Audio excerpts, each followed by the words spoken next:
สบายดีอันยองฮาเซโอมื้อนี้จะมาเฮ็ดพันซันหรือว่าเครื่องเคียงเกาหลี2เมนูจ้ามื้อนี้ผู้ใดเข้ามาเบิ่งก็ฝากกดใจกดติดตามให้เด้อทุกคนบ่ว่าหยังใดเนาะเฮาก็จะมาลงมือเฮ็ดกันเด้อเนาะอันนี้แม่นถั่วงอกที่ลวกสุกแล้วเด้อทุกคนเดี๋ยวเฮาก็จะมายำเด้อใส่ผักเทียมบวงนึงแล้วก็หอมบัวบวงนึงแล้วก็น้ำอันนี้ก็คล้ายคือน้ำซีอิ๊วบ้านเฮาได้มันมีรสชาตินัวๆเค็มๆหน่อยนึงถ้าบ่มีก็ใส่คันจังเกาหลีก็ไหลจ้าบวงนึงแล้วก็ใส่พริกป่นน้ำมันงา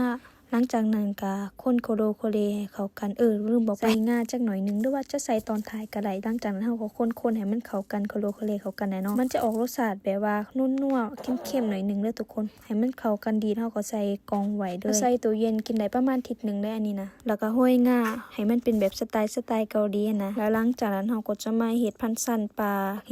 ห้งอันนี้ชื่อยูมาทือมีได้เด้อทุกคนปลาแห้งนี่จะไปแช่น้ำประมาณ5นาทีให้มันอ่อนอยากให้มันอ่อนไว้ก็แช่น้ำอุ่นหรือว่าแช่น้ำธรรมดาก็ได้จากนั้นก็ลงมือย่ำใส่กันจัง1บวงใส่เหลาอาหารปรุงแต่งนะ1บวงเราปรุงแต่งอาหารเจ้ารสกินเนาะโคชูจัง1บวงกับครึ่งนึงน้ำซีอิ๊วหรือว่าซอสอันนี้นะภาษาเกาหลีเอิ้นว่าซัมซีแอกใส่1บวงนะมันนี้จะรสชาตินัวๆเลยผักเทียมบด1บวงคนเกาหลีส่วนใหญ่เฮ็ดหยังจะใส่ผักเทียมบดเด้อทุกคนมักแห้งแล้วก็น้ำมันงา1บวงน้ำมันงานี่ก็เพื่อความหอมแล้วก็ใส่หอมขออภัยเสียงเล็กน้อยเด้อทุกคนเสียงถ้าอ้วนหน่อยแล้วก็คนให้มันเข้ากันรสชาติยำปลาแห้งจะมีรสชาติออกว่าหวานๆเค็มๆนัวๆได้กับข้าวฮ้อนๆให้แซ่บทุกคนแล้วก็ลืมตัดเพราะมันยาวโพดก็เลยมาตัดซ้ำท้ายมันตอนน้อยลงทุกคนฉะนั้นก็มาใส่กล่องเก็บไว้ตู้เย็นยำปลาแห้งนี่แม่นโซเบิ่งนีมยากเลยนี่เพิ่นว่าเฮ็ดให้กินนี่จักเทื่อนึงเพราะว่าหาก็เฮ็ดเทื่อเดียวคือกันนี่ทุกคนห้วยงาเพื่อความสวยงามเป็นสไตล์ของเกาหลีคือว่าแหละเนาะ